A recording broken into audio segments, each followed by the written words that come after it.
Do you want to build your brand by being a guest on industry-leading podcasts? If you're a business leader, an author, or a speaker, my guess is that you do. Picture this.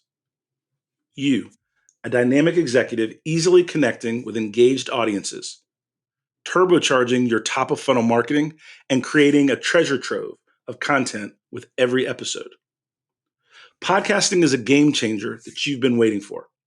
And podcastally.com is your VIP ticket to podcast PR success. Say goodbye to the ordinary and hello to the extraordinary exposure. Let the Podcast Ally team connect you with the best-in-class podcast for you to be a guest on.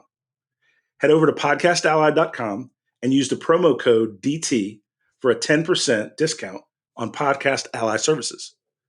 That's podcastally.com, promo code DT.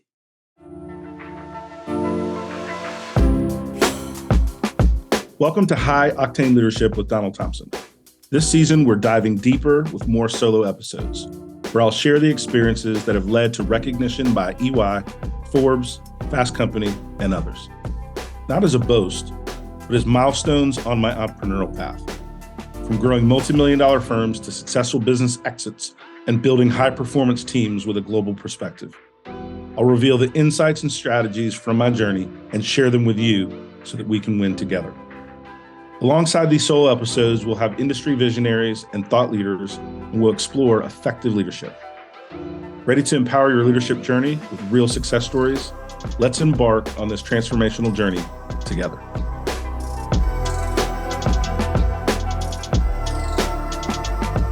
In this episode, I'm talking with Jackie Ferguson, co-founder and vice president of content, programming, and products at the Diversity Movement. Jackie is the best-selling author of the Inclusive Language Handbook and hosts the top-ranking Diversity Beyond the Checkbox podcast. Her impactful work earned her a spot on the 2023 Inc. Female Founders 200 list and garnered awards from Fast Company and other globally recognized publications. Thanks for joining me on the show, Jackie. I'm so glad to be back, Don, and thanks for having me. The first topic that we're going to talk about, or this podcast, is going to be on strategies for deepening employee engagement. And, as we think about employee engagement, we've all heard it, right? This is important. And employee engagement stands as a factor in the success of any business and an important factor. It transcends job satisfaction, encapsulating an employee's sense of purpose and commitment and enthusiasm toward their work and the company. And in today's business environment, fostering a culture of engagement fuels productivity, and it also drives innovation, reduces turnover, and enhances customer satisfaction, which leaders are talking about. But here's the thing. Every leader has heard that increasing employee engagement is good for business, but so many of us don't know what that means or how to make that work. And worse, many leaders make the assumption that employees are engaged, right? So let's take a closer look at understanding what employee engagement is, how it's measured, and how to increase it within your organization. So Don, my first question for you is, how do you define employee engagement within your organization? So, Jackie, thanks for that question. One of the things with employee engagement, and I'll give this from a CEO perspective, and then we'll look at it from a couple different lenses, from an employee lens, a leadership lens. You can be present, but not productive. And I'll use myself personally as an example. So let's say I'm watching a show on television, but it's a show that I'm kind of into. Well, then that means I have my phone up. That means I might be reading something else. That means I'm kind of listening to the contextual and the body language of the characters, but I'm not fully engaged. I'm present, but I'm not fully engaged, which means I'm not catching nuance. It means there's some things I'm naturally going to miss. It means that I can kind of take it or leave it on that given day, that given hour. And so that is a way of thinking about employee engagement from a lack of employee engagement, right? Now, if I look at something that I'm very engaged in, right? I'm very focused on that particular show, that meeting. I'm very engaged in that product that I'm working on, and I'm not doing anything else. I am immersed in that interaction with another individual, an interaction with that television show, that training video, because I'm trying to gain something from the experience every moment in time that I'm involved. And so if we think about employee engagement from a personal perspective, that's a high level distinction and a high level difference. The other way to think about it now from a more corporate speak standpoint is when we think about productivity. Again, someone can be present for 8 hours a day. Somebody that's super productive is going to do the job they need to do in those 5, 6, 7 hours. And because they're productive, they're usually going to have new ideas of how to do it better. They're going to have time to support their teammates because they're looking around the edges of a problem. So instead of reviewing a report for executives and saying, oh, that's pretty good, the engaged employee will say, this is a good start. Here are 2 or 3 additions. Here is another article that we can reference. So the difference between engagement and being present is pretty significant for business leaders. And a lot of times in corporations today, people are present. That's right, Don. Now, how do you get a pulse on how engaged employees are in the workplace, right? Because a lot of, like I said, a lot of leaders say, oh, yeah, my employees are engaged, right? Because they're measuring it on presence, they're measuring it on the staring at the screen or whatever. But how do you get a real pulse on how engaged employees are in the workplace? One of the things I do as a leader to get a sense for that, quite frankly, is that engaged employees are giving feedback on a pretty routine basis. They're not just kind of turning in the work or sitting in review meetings of others. That active engagement shows itself in the fact that they're bringing new ideas to the table. Another way to show active engagement for employees is how they complement their teammates, right? Because an engaged employee is looking at what they're doing, but they're also noticing exceptional performance of others. Engaged employees volunteer for additional work that interests them. So if there's a new committee, if there's something we're doing for service for the community, if they hear their leader, in my case, on a podcast or in a meeting, in a town hall meeting, and I use something that's not inclusive language, an engaged employee will send me a note. So engaged employees are typically going to have tells where they're going above and beyond. Now, that doesn't mean you have to be working 70 hours a week to be an engaged employee. I'm not measuring it in hours. I'm measuring it in the type of behaviors we see from engaged employees versus those that are just putting in the time to get to 5 o'clock. And those are a couple of very significant examples. Your highest level of engagement are those employees that are going to see things that need changing, and they're going to have the psychological safety and the space to give feedback that is somewhat constructive for the organization.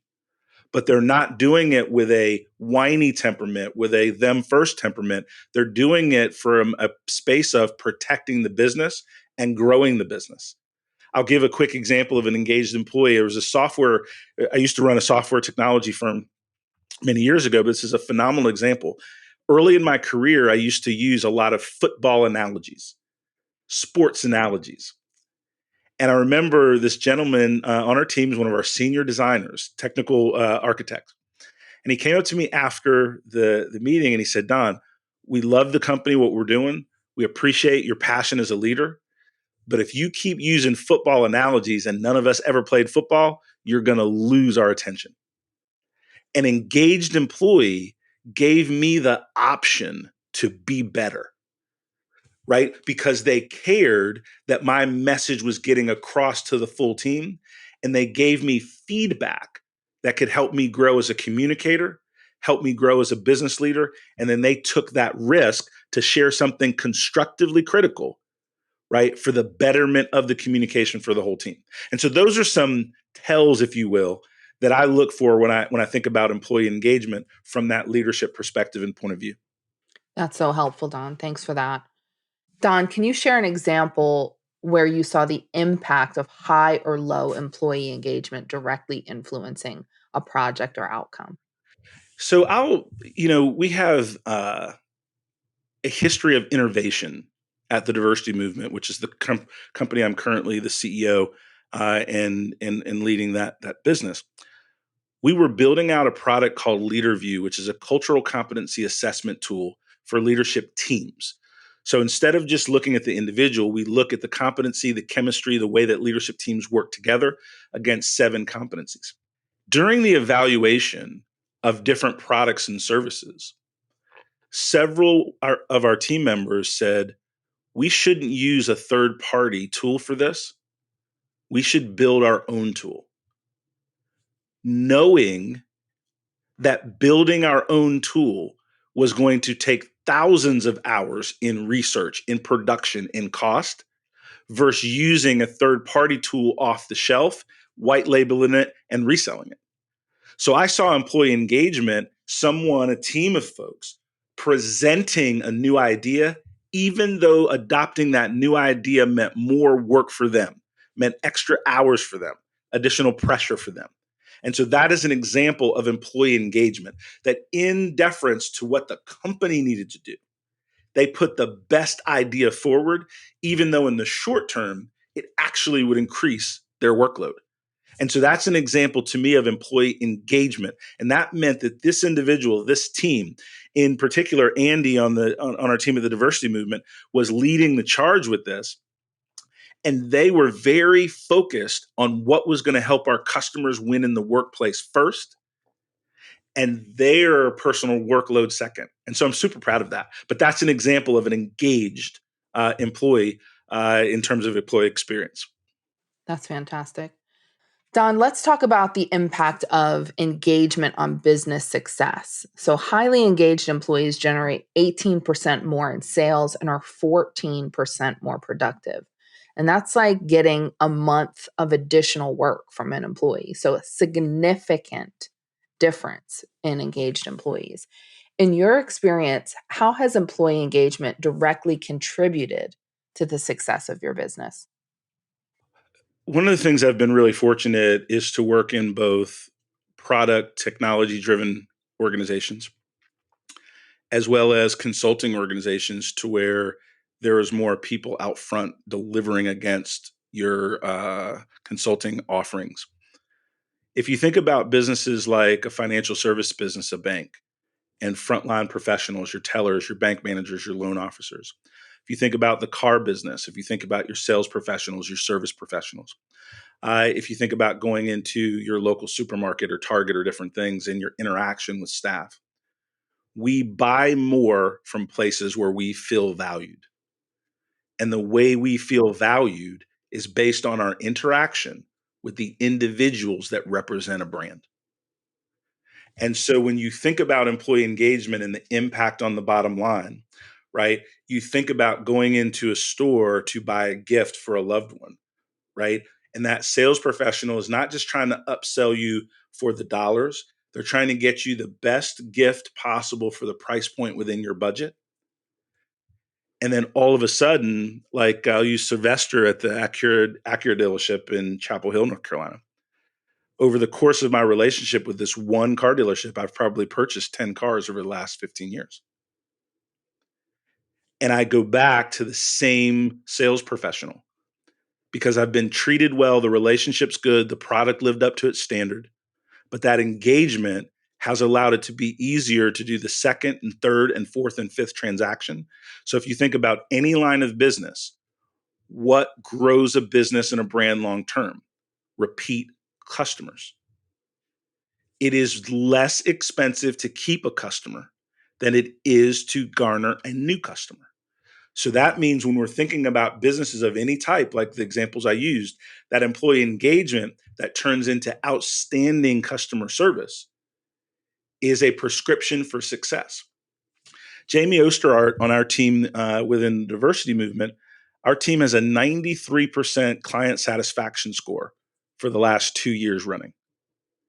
That means that the team that we've put in front of clients, the products that we've delivered to clients, are highly valuable, highly effective, and people appreciate the service.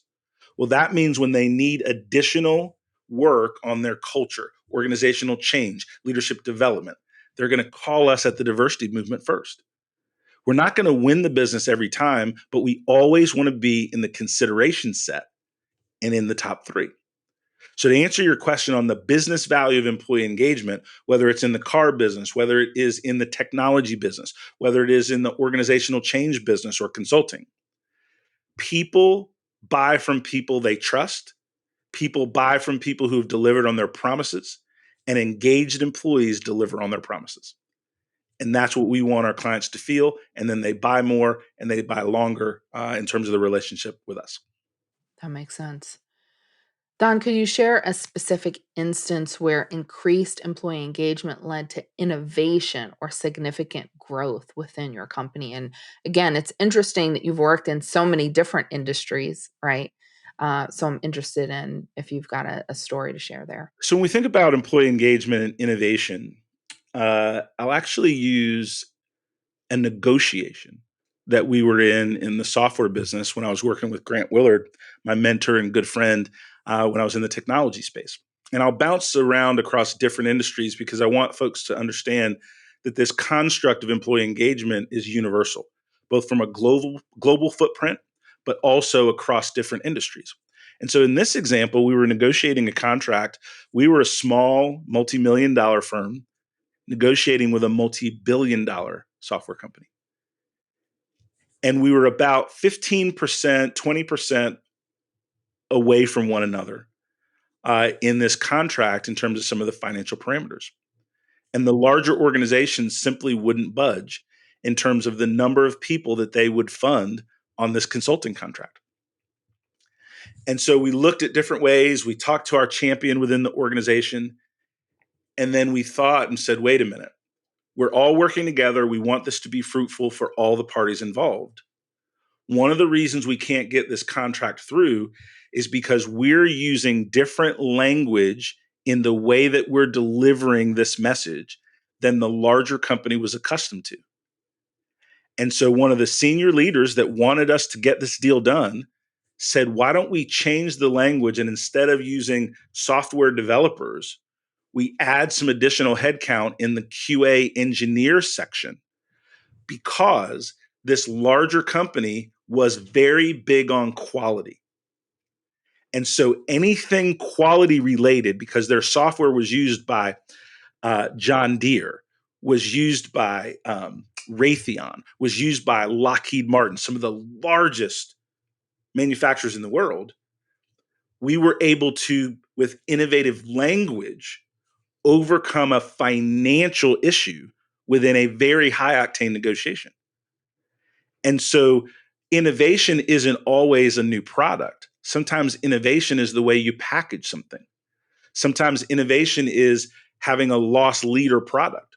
And so I'll use another example in terms of what we've been doing at the diversity movement. We have a product called DEI Essentials. Now, it's a 90-minute primer in terms of thinking about diversity, equity, inclusion. Well, initially, our team built a 5-module course, a lot of information, and our team came together and said, wait a minute, if we're going to a nice restaurant, wouldn't we expect an appetizer? So what's going to be the digital learning appetizer that we provide to our clients so they start to get comfortable with our tools, our training, our technology? And so our team created a bite-sized, snackable version of all of our information and knowledge into a new offering at $99 per seat that most everyone could afford.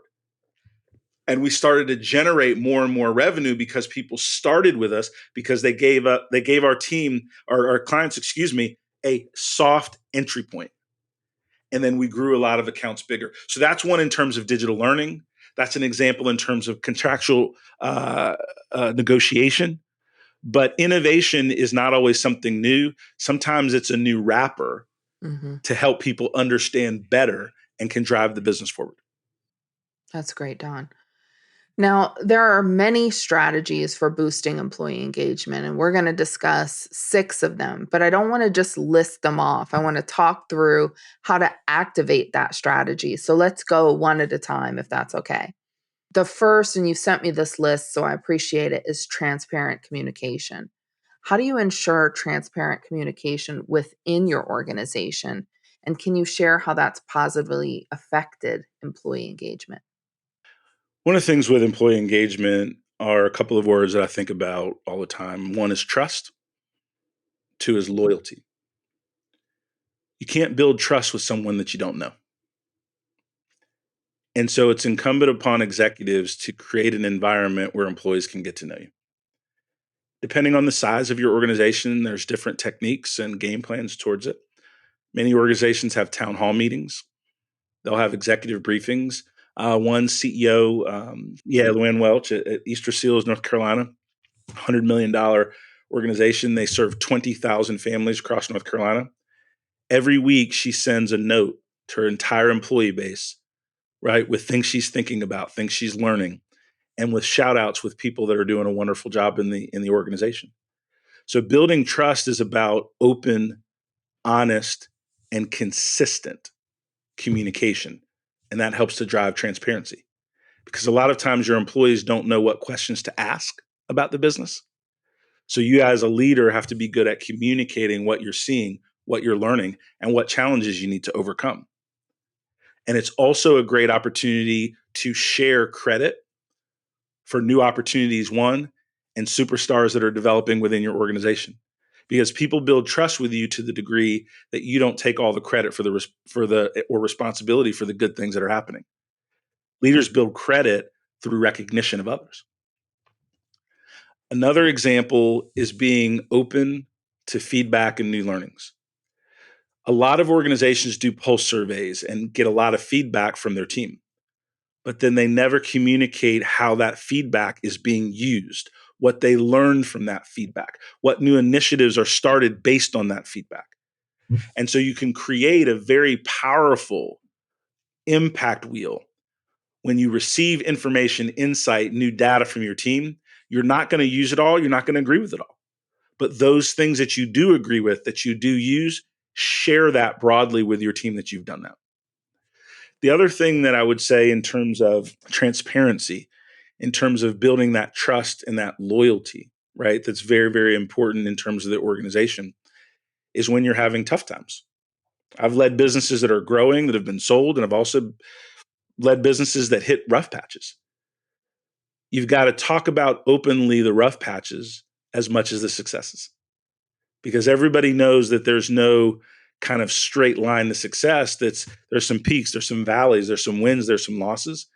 But how you articulate the downtime and what you're going to do about it is also a way that people start to trust in your leadership, and then the way that they can anticipate, right, your behavior in the future, whether things are going amazingly or whether the organization needs to pivot and do a few things different. Don, that's so smart. And I really like that last one, because if you're looking for innovation within your team, there has to be some level of vulnerability, right? And you have to model that as a leader. If you're not sharing where you may have fallen short or an idea that didn't work, your employees are going to have a hard time sharing that with you. And so that, I think all of those pieces so important, but that last piece, I just want to call attention to it because that's not the way leaders have worked in previous years, right? It was more top down, I've got all the answers situation, and that's not what employees want, and that's not what creates that employee engagement for them to be able to say, look, we tried this didn't work, this isn't going as planned, and that's very important as well. So, thanks for sharing that. The second piece is recognition and appreciation. So we talked about this a little bit within the transparent communication, but what innovative methods have you used to recognize and appreciate your employees? And how has this impacted their motivation and engagement levels? People want to work at a place where they feel valued, but also that they get their star brighter, right? That they feel like that they are getting credit for the things that they've done well. I don't know that I have a lot of innovative techniques to that as much as I like to bring the spotlight to folks that are doing things that are amazing. And, in this case, you and I work together on a lot of projects and I couldn't have been more proud of you when you were named one of the top 200 female founders by Inc. magazine, right? That was a great day when Jamie Osterhart was 40 under 40, right? In terms of locally here in Raleigh, North Carolina. When I see Shelley Willingham, our head of sales, it's on CNBC being interviewed, right? When I see Kurt Merriweather as the keynote speaker for the North Carolina Technology Association's DEI week, right? Those are things that I want to promote. Those are things that when we're recruiting very strong, powerful, smart, established individuals, that we want to create an environment where their star is not suppressed, right? Because of the ego of the leader, that their star is heightened, is shining, is brightened, right? Because we all want to win together and we all want to lift each other up. And so I think you have to create an environment where recognition is a part of the DNA, right? And that it is spread across the organization, right? And it's like this. As a business leader, and I would express this in the deepest level of sincerity I can for our listeners, right? If you can win by yourself, then your goals aren't big enough. And so, because I have high octane goals, because I want to dream without limitations, then that means I have to be able to recruit, reward, and retain some phenomenal individuals. And so, I keep that in mind in terms of what that fuel is for your emerging and your leaders. Some of it is financial for sure, right? But a lot of it is, do they feel in an active way that you believe in them and appreciate who they are and what they're doing for the organization? So, Don, one of the things that you said is about recruiting, and high performers want to see that spotlight moving around. They don't want it on the CEO show, right? And so, as you're thinking about hiring the people that you want to work with you, high performers that want to do amazing work, they want to see that. High level employees are looking at organizations and they're studying their social media and talking to employees, and they want to see that recognition and appreciation. So I think that's great, that's important to you as a leader. The third one is professional development. So can you discuss the role of professional development and employee engagement, and share how your company supports employees' growth and learning? Oh my gosh, I'll use personal experience and then some of the folks I've worked with. And I'll use some of the folks I worked with first. And I think about a gentleman named Greg Boone. I think about a gentleman named Tony Pease. I think about a gentleman named Brian Honorio that I've worked with. I think about a gentleman named Michael Bender. What do these folks have in common? They all used to work for me, and now they're and grew to CEOs in their own right. Abba Bowers at Walk West, right, which is a branding organization. Jason Gillikin, who runs a podcast production firm. And I could go on because there's probably 10 to 15 CEOs that didn't start out working with me that way and then evolved into broader roles, both within companies that I work with. They kind of bumped me out of the chair in a couple of cases, right, in a good way. And then in some cases, they rolled off to do their own things. So employee development to me means creating an environment where someone's dream in terms of their professional career and outcomes is enhanced because they decided to work with you. And so now let's drill down into what that means. That means you've got to work with people in the job they have while you're preparing them for the job in the future that they want. And if people feel that you are preparing them for the future that they want, you can coach them, right, in a firm but gracious way, because they know that you're doing it to help them be better, learn more and faster, and achieve more.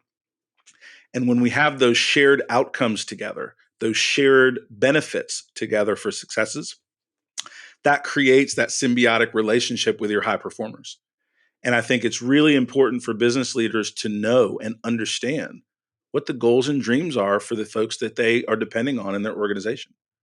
One of the reasons I'm able to coach people reasonably well is I do spend time on what they want, right? Both inside the business and outside the business, depending on their ability to share that with me or their willingness to. And then we can tailor those job functions, those training opportunities to be able to do that.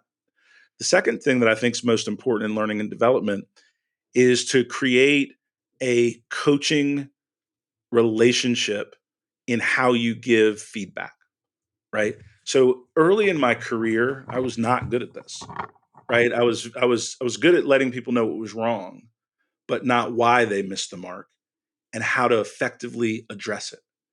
And so now when I give coaching that has some critique to it, right, I do a couple of things. Number one, here's where we missed the mark, right? Here's the gap between what's expected and what was delivered.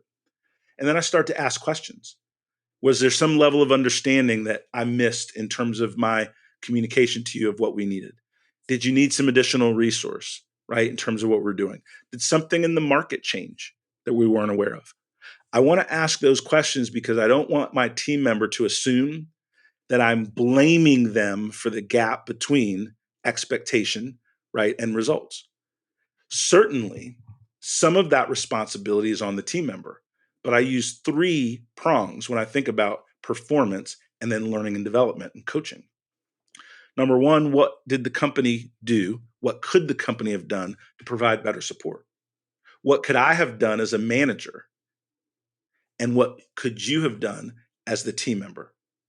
Right? So if you think about corporation, manager, team member, and all those three elements play a part in the success of a project, in the success of going after a new opportunity. And then if there is a skills gap, we want to make sure that there's learning opportunities available both inside the business or outside courses or outside mentors. In certain cases with leaders, we'll get a professional coach to help. We'll send someone to training or certification, or maybe we have the knowledge and insights within the building, within the organization. But we do make sure that we provide both an explanation and communication of a performance gap or an opportunity to scale up. It's the performance of an individual in learning and development is not always negative. It may be somebody that's at a junior marketing position, but they're really ready to scale up, and we want to help take that individual to the next level. So we're investing in their future so they can do more, be more valuable, earn more, but we do it together. And so those are a couple of things that help me think about learning and development, but really from a leader's responsibility to their team members.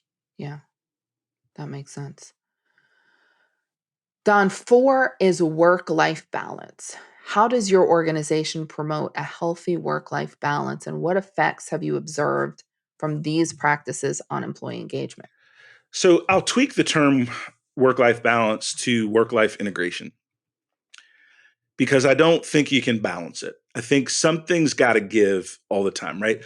You can't spend all your time at work or all your time with your family in a really perfectly balanced equation, right? When you're doing one thing, there's an opportunity cost, something's suffering. But what we want to create is an environment where people understand that it's not only okay, but it's expected that if your daughter has something at school at 2 o'clock, that you manage your calendar to where you don't miss it. That if you have to care for a parent or a family member, that we can create the electronic tools that if you need to go take care of something during the day, you can catch up on some work in the evening because you have all the remote tools that you need to be able to do it. What we think is that there should be a sense of fairness on both sides of the equation.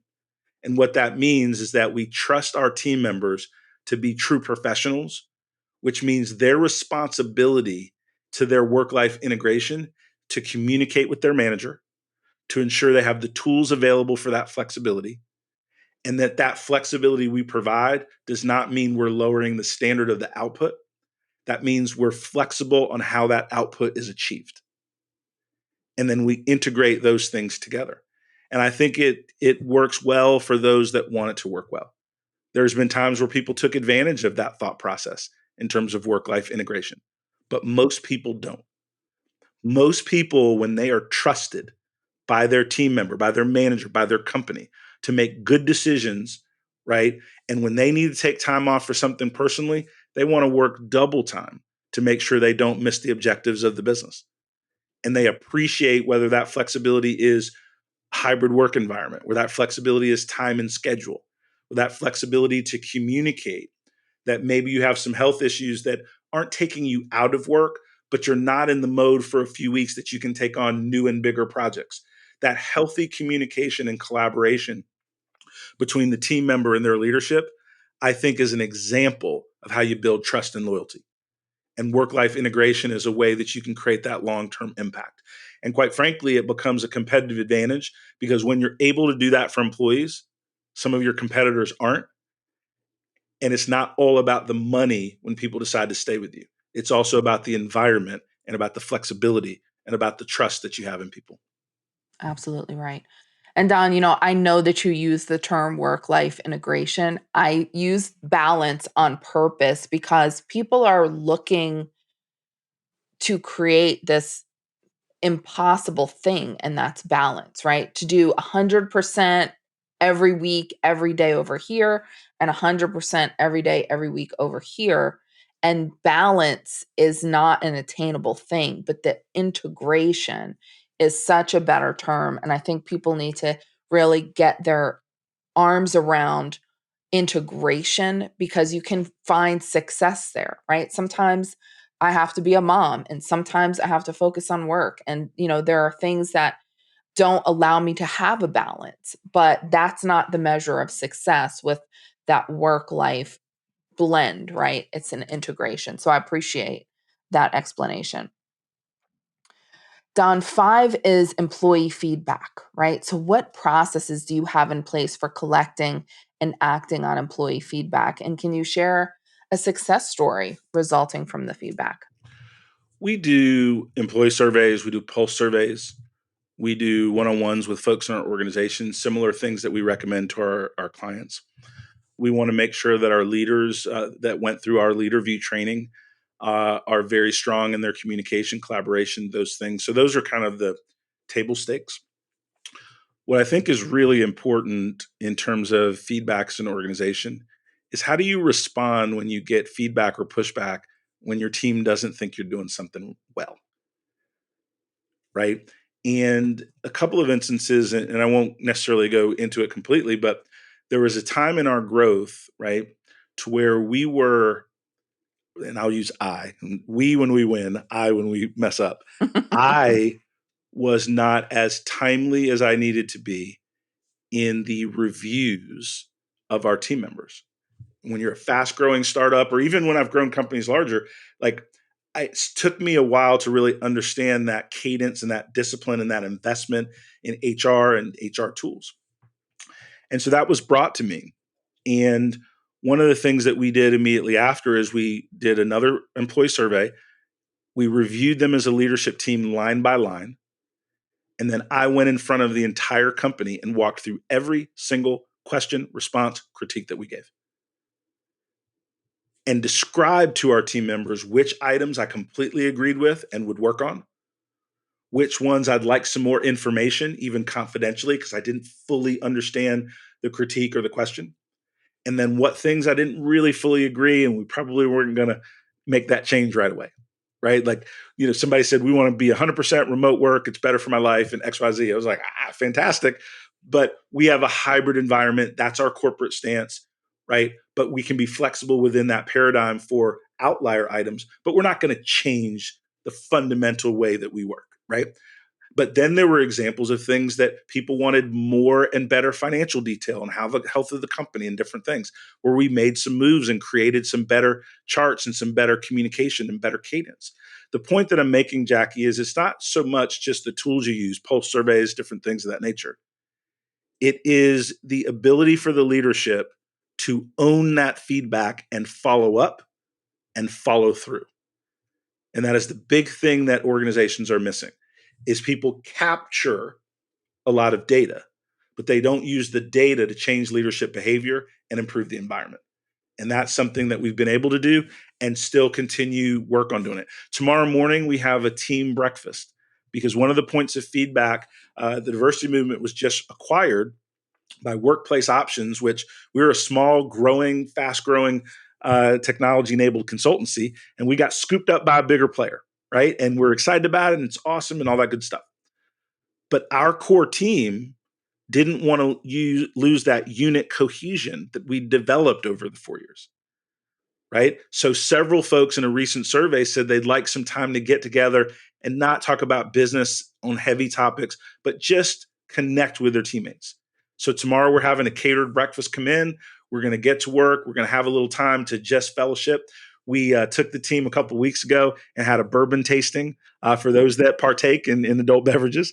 And those are things that I can get in a work mode, guilty, right? But listening to that feedback, we're able to put some things in place to create that emotive connectivity that a lot of our team really, really craves. So those are a couple of examples of taking those learnings, putting them into practice, right? And communicating what you agree with and what you're willing to change and grow in to your team. And finally, Don, number 6 is engaging leadership. You just gave some examples of how leaders within your organization actively engage with employees. Can you provide examples of leadership practices that have significantly impacted engagement levels beyond the get togethers? Yeah, thank you for that. So, one of the things that I think is really important is to create an environment within your team that people bring you their project work early. And let me tell you why, and let me explain in detail what I mean. As a business leader, people want to impress you, they want their gold star, they want to give you the right answer. But the more complex your business is, the larger your clients, the bigger your business, the harder it is for people to get things right the first time. So when people are working on a project, let's say, for example, in the diversity movement, we're looking at building out a plan to globalize all of our content across 10 different languages. Well, we've never done that before, right? It's a big task. So maybe we shouldn't do it on all 10 languages that we're focused on. Maybe we should start with 3. And maybe we should start with 3 languages and not against 20 products that we have. Maybe we should do it against 3 languages and 3 products that we have. And maybe not take it all the way to the end, but let's look at step by step the project plan together. And as the leader, get granular with your team so that we're working on it in collaboration versus bring me this robust plan that's perfect first version that I see it. And so leaders have to understand to create engagement when they need to be that referee, that umpire, that evaluator of what good looks like. And then when you need to get engaged at a granular level with your team and help work problems and opportunities as a part of the team. Because what I found is this: if I give feedback, let's say I'm working with a content team and they're writing a white paper that we want to target executives about cultural awareness and cultural improvement within an organization. And I see the white paper at the end, and the team sends me a final version. And then I send 10 to 15 comments. That team feels bad that they missed the mark. That feedback doesn't come across as constructive feedback, it comes across as criticism. If that same document I saw at 70% complete and was able to add my comments within the editorial process, now my comments are a part of that editorial process and aren't taken as criticism, but healthy teamwork. And so, what I had to learn as a leader is the timing of when you give critique is very important, because anytime it's at the end when someone's delivering you a final result, it always, and I'm using the term always, which I very rarely do, but I've seen this over decades now, it always comes across as criticism. When you provide that feedback earlier in flight, version 1, beta version, then that feedback is constructive, part of the team, and then it minimizes the mismatch between your expectations as a leader, and what the team delivers.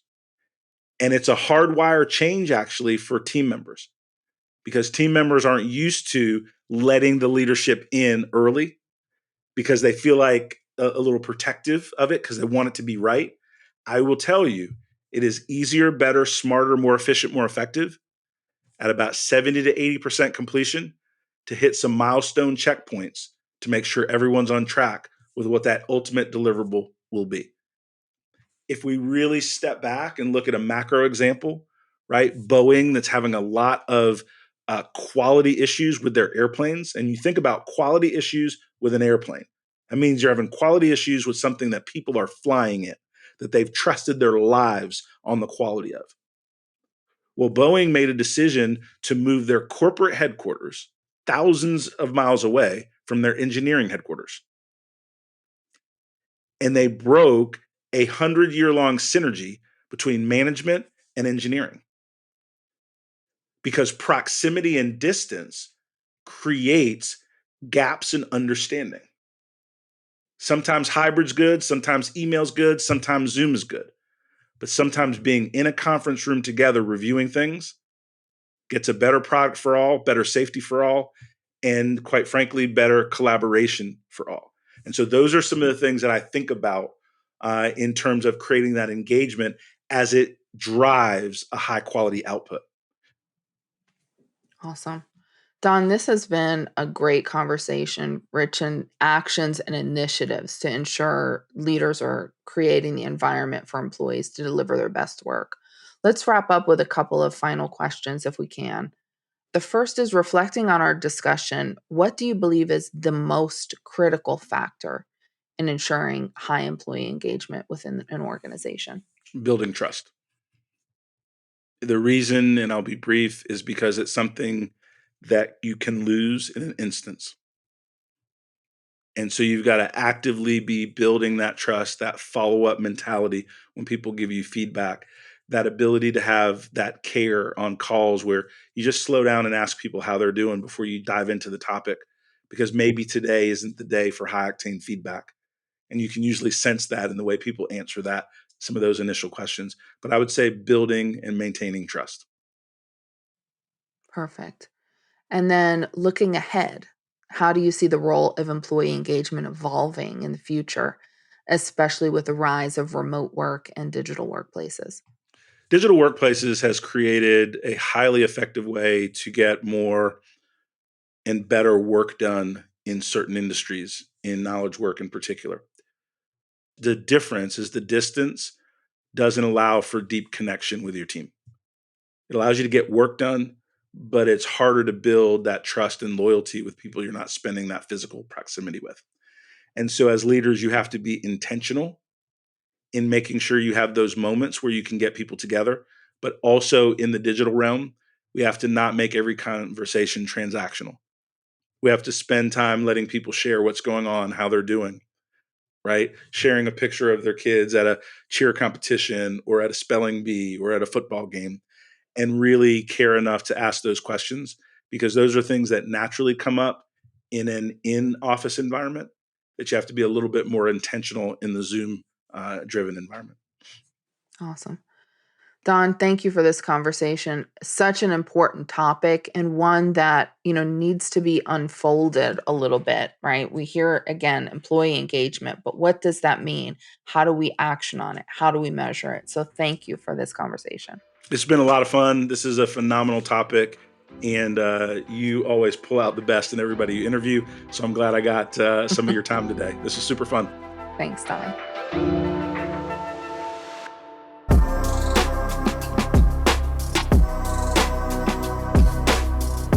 Thank you for joining us on High Octane Leadership with Donald Thompson. Today's episode is a step in our collective journey towards leadership excellence. Remember, every story we share and every insight we gain is a piece in the puzzle of our leadership journey. For more insight and detail, hit the subscribe button so that we can stay connected. For deeper information and more episodes, go to donaldthompson.com. Continue to lead with vision and purpose, and until we meet again, embrace your role as a high-octane leader in the ever-evolving world of business.